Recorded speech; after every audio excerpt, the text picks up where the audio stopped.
Hi guys, my PowerPoint actually starts off with a video, so I'm going to play that first. Okay, maybe not. Hold on one second. Here we go.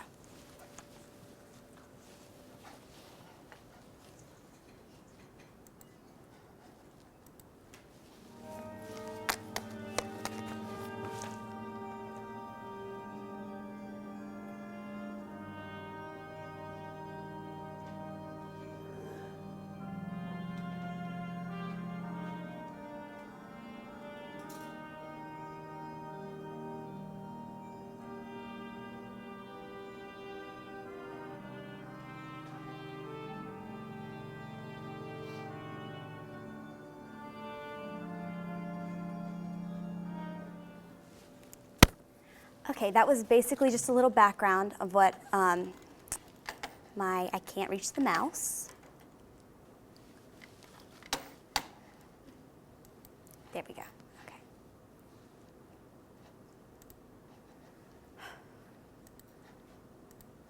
Okay. So my business is called McKinley's Magical Memory Services, MMM, not MMM. I put this quote on my first slide because I feel like this is a good opportunity for me to try to do the impossible.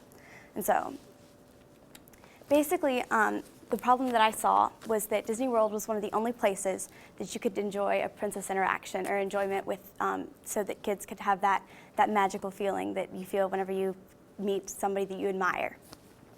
The problem with that is it's expensive, it's not as accessible, and it is not mobile. My solution is basically what my business is. I would like to be able to go to children's birthday parties as a princess, and also hospitals for those who can't travel due to illness or injury. And I want to be able to bring that joy to them. My mission statement is everyone deserves to feel like a princess, especially it helps them achieve the impossible. That ties into my nonprofit portion of my PowerPoint, which I will get into in a couple of slides. I feel like allowing others to have a Disney princess experience without leaving home would open up a completely new opportunity for the enjoyment that I feel that everybody should be able to experience at one point in their life. I would like to be able to provide a fairy tale event for children who are too ill to leave the hospital, for those that cannot afford an elaborate vacation, or they just want to stay local to celebrate. My business model came out with my break-even unit being less than 1 unit that I would have to sell. My variable costs go for the the photos on the USB, trinkets, and the labor costs. It was kind of hard for me to find like a base fixed expense because the hours could fluctuate, but I went with the middle one, and I had for 3 hours it'd be about $200.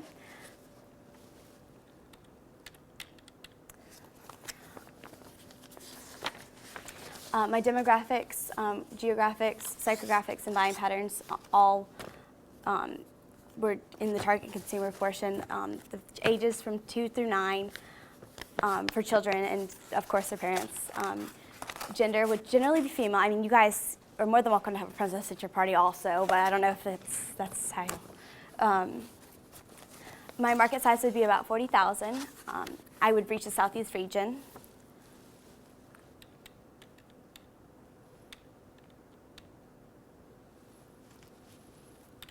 There we go. Okay. I found one competition in my area. It's called Once Upon a Princess. Their startup fee is $99 for 30 minutes, whereas mine is $125 for an hour. So I have a competitive edge there. They serve multiple locations, about 150 miles around, and I would be serving the specifically Charleston area. I do also have another edge, which is the nonprofit portion, which would allow for the emotional side to be tied into my business.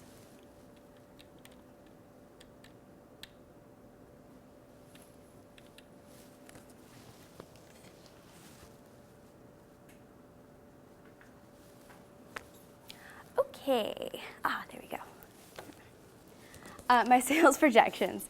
My highest month would be in August, because that would be like the time school is starting to come to begin, and most kids would be interested in having their back to school events and events like that. My marketing and sales tactics would include web pages, flyers, and business cards, QR codes, and coupons on Groupon. This is the part that I was genuinely excited to talk about. While my business is a profit, while my business does make a profit, I am also interested in the nonprofit portion. So in addition to my business as a profit, I create a nonprofit and a charitable arm that allows me to accept tax-deductible donations through the development of a nonprofit portion. It creates an appeal to the arm of the business that allows me to bring the services to those who cannot afford it otherwise. For me, this is like ties into 3 Ps, which is profit, passion, and philanthropy. So while those who can experience these enjoyments, they can also have help others achieve those that they couldn't otherwise.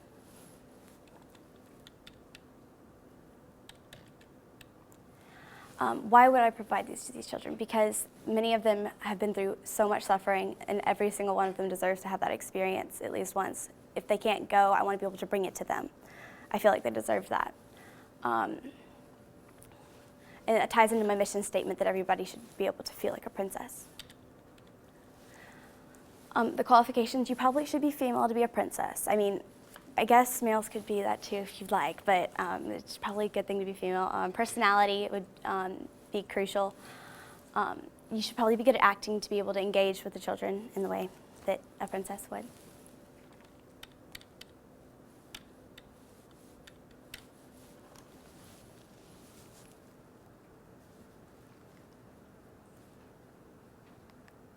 Okay. My startup funds. My items I would need would be costumes, labor, camera, and princess books in order to read to some of the children for an activity. The costumes, I can make most of them myself, but there are a couple that would be more difficult to make. They would each be about 100. There are 4 or 5 costumes equals 500.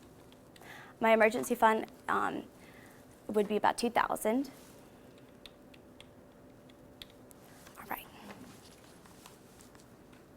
My future plans include expanding my company to the Tri-County area, investing in an operating castle, quotations, headquarters, and having multiple methods of transportation. And that's my business. Thank y'all very much.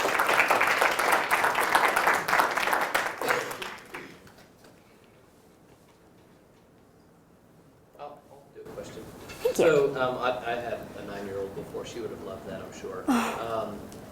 So the cost of a costume and makeup and the person to put inside the costume, is there an opportunity for you to have, you have 5 costumes, can you get other people? Absolutely, yes, sir. With that and kind of expand? To expand my business. Yes, sir. Okay. Yes, sir. They have to be women? Not necessarily, but Yeah, so that was my question as well. So right now it would be just you? yes, ma'am. Around? Yes, And ma'am. do you have any other interested parties that you could duplicate your efforts? As a service provider myself, it's very tumultuous sometimes having to trade your hours for dollars and dollars for hours. So the best way to scale that out is to find other ways to duplicate yourself.